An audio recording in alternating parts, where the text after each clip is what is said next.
Good evening and welcome to Primetime News. I'm Bernadine Jai-Singha. And I'm Sharon Benedict. We've got the latest news lined up for you from here at home and across the globe. But first, a look at your headlines tonight.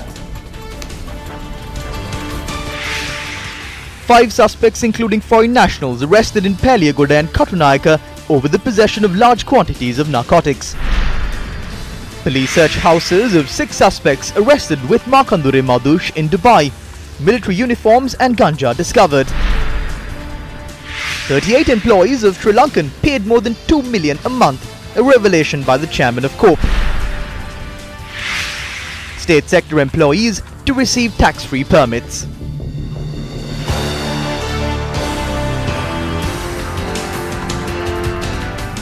A program to strengthen the Smart Sri Lanka Vocational Guidance Institute chain was held in Polonnaruwa today. The new Career Guidance Office was inaugurated in the new Polonnaruwa town this morning with the launch of the Smart Sri Lanka project. The chief guest for this event was President Maithripala Sirisena. The event, which commenced in the evening, was filled with several colourful traditional events.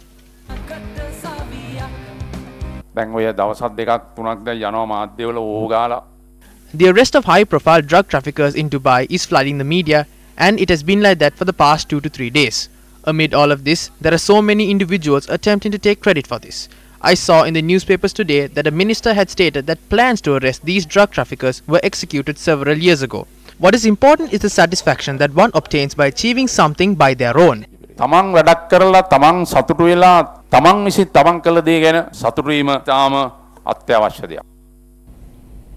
It has been confirmed that at the time of arrest, drug kingpin Makandure Madush and 30 other suspects were under the influence of drugs. A senior police officer at the Police Special Task Force said that this was confirmed by Dubai law enforcement authorities following tests carried out on the blood samples obtained from the suspects. According to the police, discussions are currently underway at diplomatic level to extradite the arrested suspects to Sri Lanka. Meanwhile, plans are also underway to deploy a Sri Lankan investigative team to Dubai to look into future proceedings. Notorious underworld figure and drug kingpin Makandure Madush and 30 others were arrested at a hotel in Dubai on the 5th of this month following a joint operation carried out by the Sri Lankan and Dubai police officials. The other key underworld figures arrested along with Makandure Madush were Kanjipani Imran and Angoda Chuti. According to police, all the suspects had attended the birthday party held for Makandure Madush's son. The houses of 6 suspects who were apprehended with Makandure Madush in Dubai were subject to police investigations today. Police stated that 8 kits similar to military uniforms were found in a house in the Talalla area. Police suspect that this house belongs to Anushka Kavishal, alias Janga, a close associate of Madush. Meanwhile, 36 bullets used for a T-56 assault rifle and equipment were also seized. The police stated that a 67-year relative of Anushka Kavishal was taken into custody at his residence. The police also searched the house of Madush located in Makandure. However, they did not find any suspicious activity or material. Meanwhile, 5 grams of ganja was seized from the vehicle of actor Ryan Rowan, who was also apprehended in Dubai. The drug substance was seized when the police searched a hotel in the Miris area in Valigama. On the 6th this month, I raised a question from this house quoting College Times on the arrest of a diplomatic passport holder along with the underworld figure Makandure Madush. Who is this person? On what basis was a diplomatic passport issued to him? The Department of Immigration and Emigration is under our state ministry. We have inquired on the matter from the Controller General of Immigration and Emigration regarding this. And according to his information, no such diplomatic or official passport has been found. Even the investigation team couldn't find it. This is a mudslinging campaign. Especially the name of the son of a former minister from your side is also mentioned.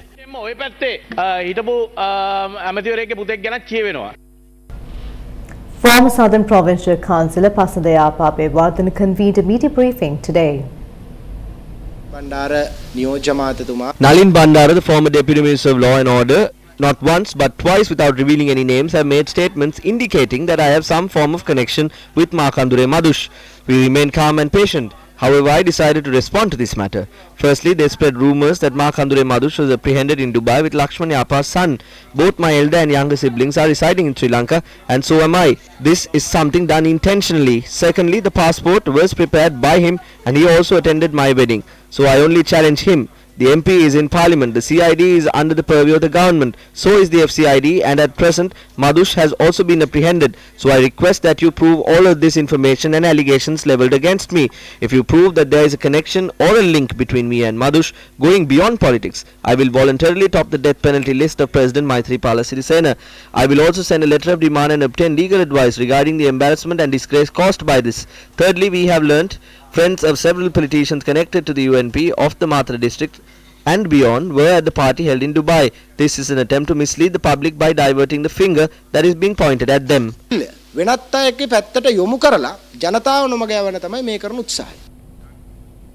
Minister of Finance and Mass Media Mangala Samaravira in a statement this evening said reports claiming his media secretary was among those arrested in Dubai are false and baseless. In a letter to the Inspector General of Police, Minister Samaravira requests for the investigation to be carried out and the truth to be exposed. Mangala Samaravira says several public representatives at public forums have noted his media secretary was given a diplomatic passport. Samaravira requests the IGP to investigate the politicians who maintained relationships with Makandure Madush and public representatives who accompanied them to the airport. Former Minister of Law and Order Madhuma Bandara expressed the following views during a press briefing today. We thank the police and the STF for their efforts. I believe the tree was planted then. During the 52-day political turmoil, politicians or the leaders of our country did not have the time to even discuss such matters. How are we to save the government and ministerial positions? How can the UNP come into power? How are we to topple the SLFP government? These were the matters that concerned politicians. In my view, these arrests are the results of the measures taken previously. I am responding in such a manner due to the allegations raised against me when I was the former Minister of Law and Order. Question the police and the STF as to when these operations commenced. Measures to arrest Madush were taken more than 8 months ago. It was this tip that helped the Dubai police and facilitated the arrest of Madush. If not, Madush could not have been arrested so quickly.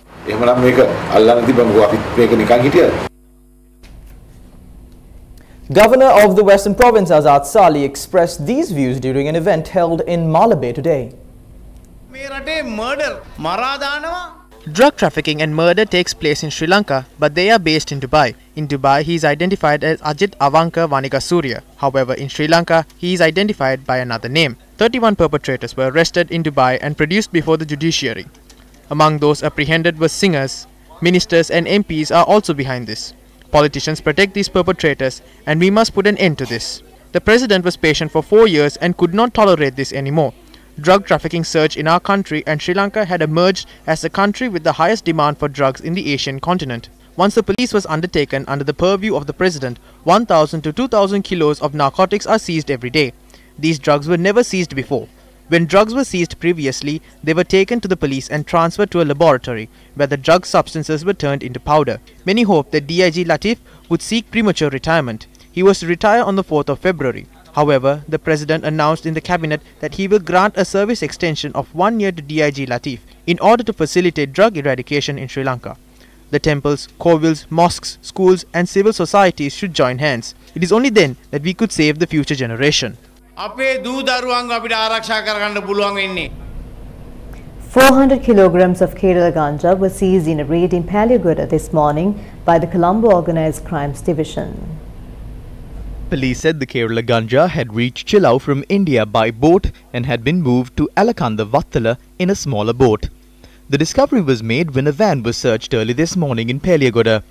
Police said the street value of the Kerala ganja is around 40 million rupees. There were 2 suspects inside the van and they were arrested. One of the suspects is 41-year-old Nandanakumara Shivananda. He was in possession of a .38 type revolver and 2 live rounds. It is also reported that Nandanakumara Shivananda had served a jail term of 10 years for the possession of 700 grams of heroin in India. He had come to Sri Lanka 3 years ago. Officers of the Organised Crime Division were also able to arrest 2 suspects inside a car that was travelling in front of this van. A 42-year-old woman who drove the vehicle were among those arrested, along with another 39-year-old suspect. සංවිධානාත්මක අපරාධ විමර්ශන කොට්ටාසය විසින් අත්අඩංගුවට ගෙන තිබෙනවා. When the police searched the residence of the woman, another 20 kilograms of Kerala ganja were discovered. An Indian national was arrested by the Police Narcotics Bureau this morning at the BIA for the possession of a kilogram of cocaine with a street value of over 15 million rupees. The 34-year-old suspect was in possession of 1 kilogram of cocaine. The suspect had attempted to smuggle the controlled substance from Mumbai to Colombo, concealed in the false bottom of his luggage. Meanwhile, an Italian and Israeli national were arrested in Peliagoda for the possession of a stock of cocaine with a street value of 2.5 million rupees.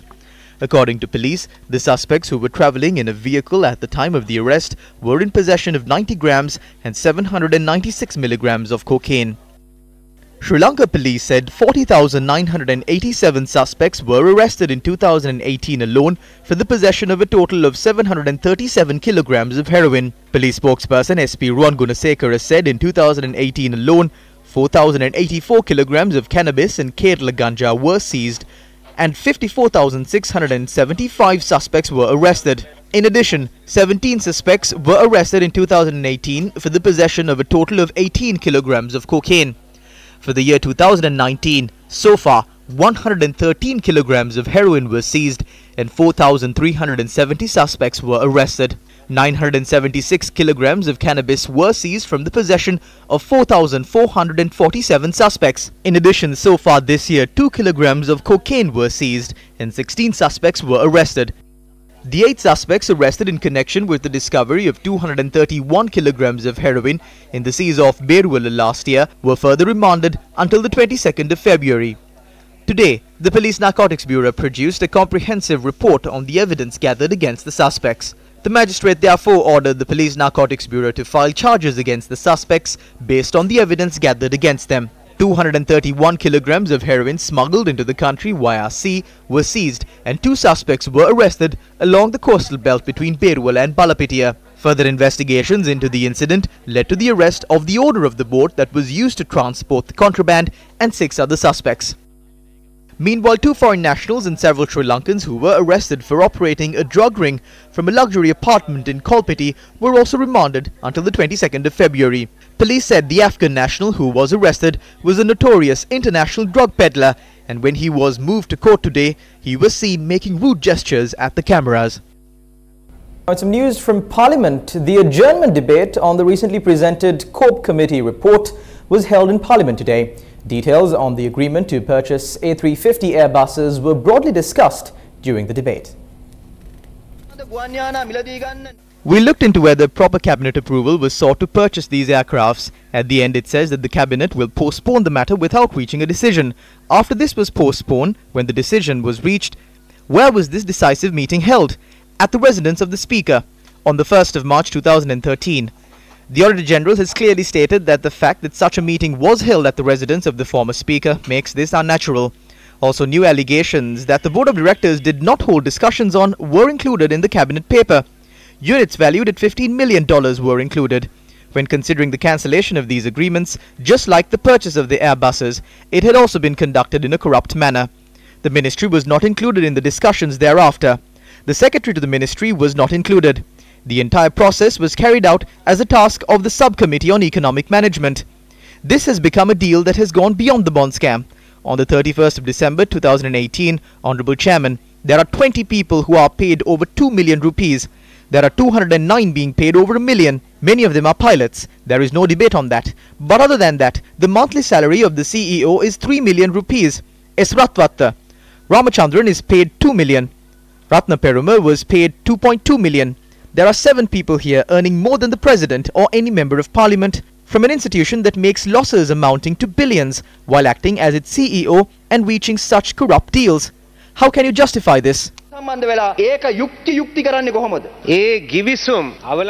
reason they had to take a decision to suspend this agreement was because the consultancy company named Skyworks presented 3 proposals at the time. The board of directors at the time based their decision on this report. ඒ තීරණය පදනම් කරගත්තේ ඔය වාර්තාවලින් තමයි පදනම් කරගත්තේ. එයා ලංකාවේ රැස්වීම Where were the meetings of Air Lanka held? At the official residence of the Speaker. How about that? All these meetings were held at the official residence of the former Speaker Chamal Rajapaksa. By this, you can understand how much of an amount they had swindled. The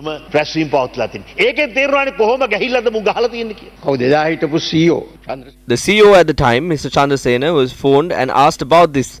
There was a COPE meeting that morning. The meeting was postponed to the evening. After that, he had gone there and held discussions. But there was no agreement. Show me those papers. What were the decisions that were taken? There were no decisions taken. They were there until that evening. If there were any decisions taken, please submit the reports and tomorrow I will give up my parliamentary seat.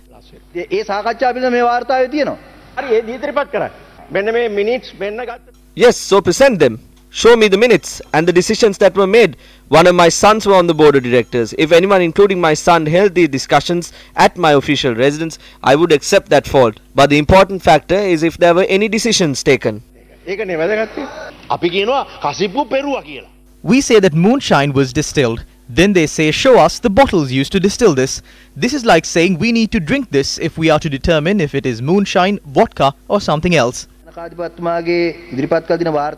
44th page of the report presented by the Auditor General, under 7.7.1.3, it states that the aforementioned paper of the Board of Directors was presented at the meeting of the Board of Directors on the 1st of March 2013 at the official residence of the Speaker in Battarmulla. Further, along with the paper, the PowerPoint presentation of the Market Outlook report was also done. At the meeting of the Board of Directors on the day, the 5 members of the Board of Directors decided to implement the recommendations of the paper. I present this report to the Hansard. I will speak to you on the matter at another time.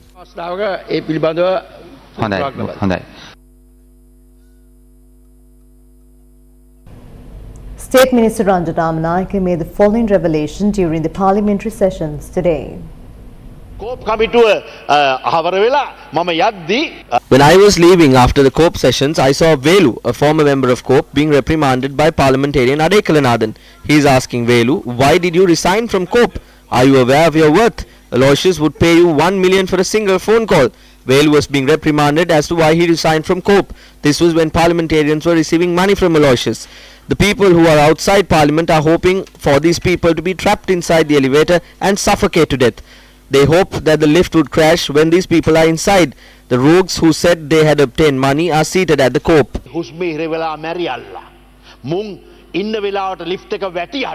තමුන් සල්ලි ගත්තා කියන හොරු ඒකේ වාඩි වෙලා ඉන්නවා COPE කමිටු. මට බාර දෙනවා නම් 16 දෙනාම නම් කරගන්න කියලා මට ඒක කරන්න පුළුවන්. ඔව්. නමුත් ඒක වගකීම තියෙන්නේ පක්ෂ නායකයින්ට. දැන් ඔබතුමා දන්නවද අර්ජුන ඇලෝසියස්ගේ මුදල් ගත්තා කියලා පිළිගත්ත දෙන්නෙක් මෙතන ඉන්නවා කියලා ඔබතුමා දන්නවද? නෑ ප්‍රශ්නේ තියෙන්නේ අර්ජුන ඇලෝසියස්ගේ මුදල් ගත්තද නැද්ද කියන එක නෙමෙයි. නෑ පිළිගත්තා. ඒ ගත්ත කෙනෙකුගෙන්වත් කිසිදු බලපෑමකට කෝප් කමිටුව ඇතුලේ අපි ලක්ුණේ නෑ. එහෙම මුදල් පිළිගත්ත දෙන්නෙක් ඉන්නවා කියලා ඔබතුමා දැනුවත්ද? ඒක ඔබතුමා දන්නවා මමත් දන්නවා රටම දන්නවා. කවුද ඒක දෙන්න? ඒක ඔබතුමා දන්නවා ඔබතුමා කියන්නේ. ඉතින් ඔබතුමා සභාපතිවරයා අපේ ලොක්කා. එතකොට ඔබතුමා කියන්න ඕන මට වඩා බය නැහැ නේද? ඔව්. In more political news, UPFA parliamentarian Vidura Vikramanayake held a media briefing at the Horana party office today. ඊ අපූර්ව සිද්ධියක් වුණා පාර්ලිමේන්තුවේ. Yesterday, a wonderful incident happened in Parliament. A group of MPs were trapped in the elevator. There will be a proposal to install all electric elevators. But a commission will be added. They talk about getting trapped inside the elevator while the government is squeezing the necks of the civilians. The estate workers are requesting for 1,000 rupees. The government cannot give the estate workers 1,000 rupees. What is the salary of the plantation owners of the plantation companies? Ranil Wickramasinghe is also an estate owner. But we talk when the MPs get stuck in the elevator. The civilians are also stuck in an elevator. They will cut the rope off that elevator soon. Then that elevator will fall. ශ්‍රී ලංකාව දාලා තියෙන විදුලි සෝපානය කඩාගෙන වැටෙනවා. එතනින් පස්සේ sorry.com සෙත්තපොච්චි. Speaking in Parliament today, State Minister Ranil Wickramasinghe expressed these views on duty-free vehicle permits issued to state employees. Issuing of permits to import vehicles for state employees will not be suspended, but importing vehicles has been temporarily suspended as a practical measure to protect foreign reserves. We had to repay huge amounts of debts in January. This issue will be completely resolved within the next 3 months.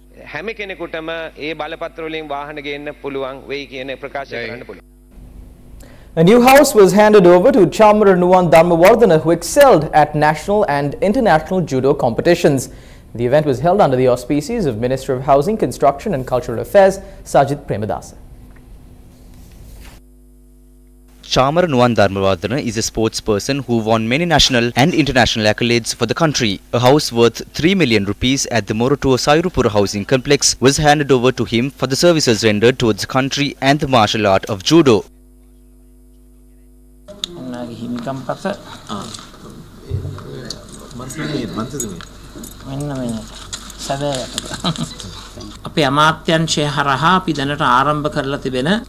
We are hoping to create sporting villages for the talented sportsperson through our Krida Gamana project. Currently, the Housing Development Authority, founded by my father, reaches its 40th year. With that, we are hoping to provide houses for our sporting community in all 25 districts. ජීවත් වීමේ අයිතිය එකට ක්‍රීඩා ගම්මානයක ජීවත් වීමේ අවස්ථාව දිස්ත්‍රික්ක 25ෙම උදා කිරීමට අපි බලාපොරොත්තු වෙනවා.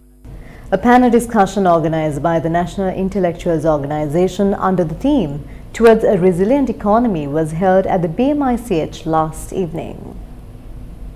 The main focus of the event was policy-making initiatives and tourism. The panel included prominent business figures Dhammika Pereira, Hiran Kure, Nandadasa Rajapaksha and Dr. Anil Jayantha. Speaking at the event, Chairman of Jetwing Symphony, Hiran Kure, expressed these views.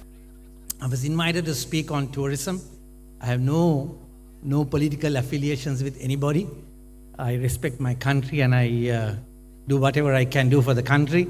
Therefore, I'm not going to talk anything on politics, but on the tourism industry, that's the only thing I know. The number one ingredient for tourism is safety and stability. So the infrastructure, again, has to be developed for the people of this country. And then, with improved facilities, of course, the tourists will benefit from that. Not the other way around. We should never think of developing infrastructure for the tourists. Tourists are beneficiaries in the short term. We are beneficiaries in the long term, our children, children's children. That is what we should look at. Not to blame one political party or the other political party or the other political party. Still in local news, an event was held yesterday to launch the report titled Women with Disabilities and Their Access to Economic Opportunities through the Lens of Gender Budgets. The event was organized by the UN Women together with the Ministry of Women and Children's Affairs and Dry Zone Development and the Embassy of the Republic of Korea.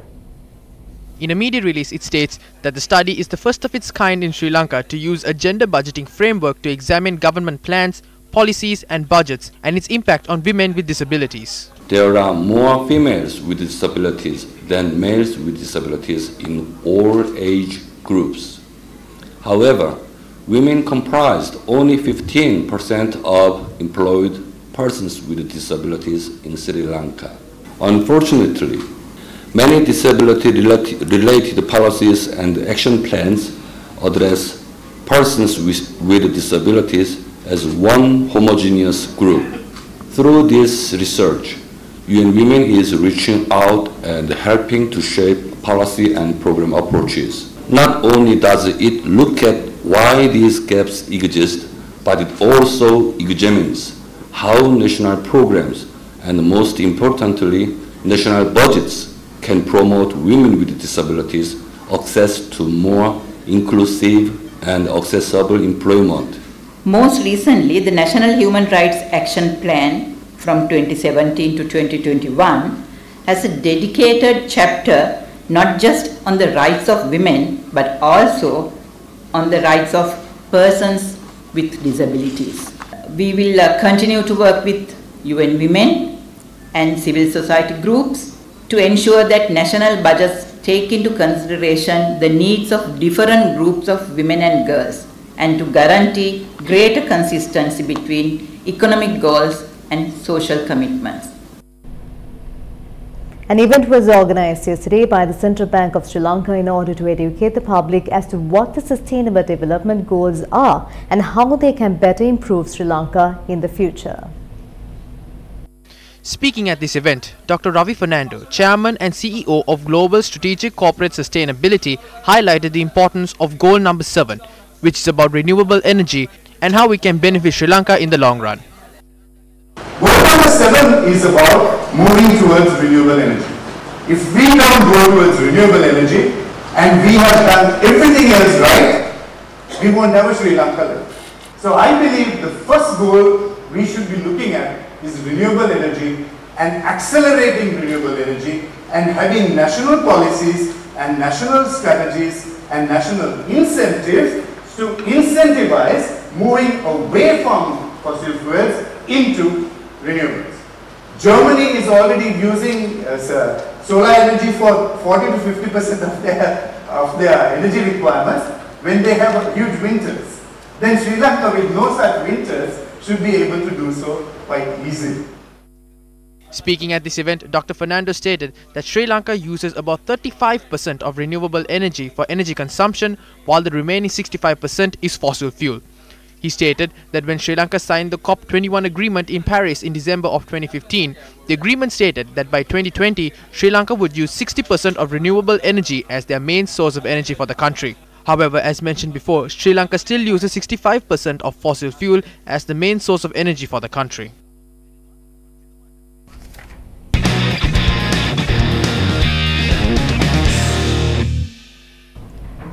The nominations of Mohan De Silva and Ravin Wickramaratne for the SLC elections has been rejected by the Appeals Committee. A release issued by the competent authority of Sri Lanka Cricket, Chaulan Pereira, says that it has been decided that the above-mentioned names are not suitable to contest the Sri Lanka cricket elections. The names have been rejected based on the provisions of the Sports Law number 25 of 1973 and the SLC Constitution.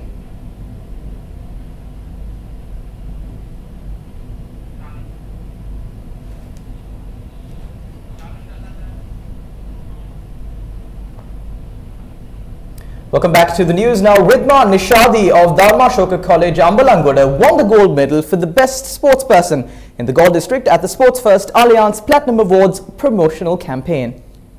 The promotional activities were held today at Mahinda College, Galle, along with Alliance and the support of the Ministry of Sports and the Ministry of Education. The colourful event was held with the participation of officials from the Ministry of Education, the Capital Maharaja Organisation Limited and Alliance. Baseball, rugby and football were introduced to the enthusiastic sportsmen and women in the area. The gold medal for the best sports person in the Galle district was awarded to Ridma Nishadi of Dharma Shoka College, Ambalangoda, who excelled in athletics at national level.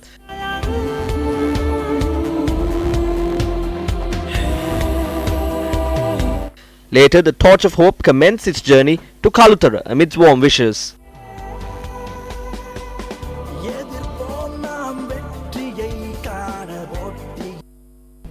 With that, we wrap up Primetime News. I'm Bernadine Jayansingha. And I'm Charlene Benedict. Thank you very much for watching. Take care and God bless.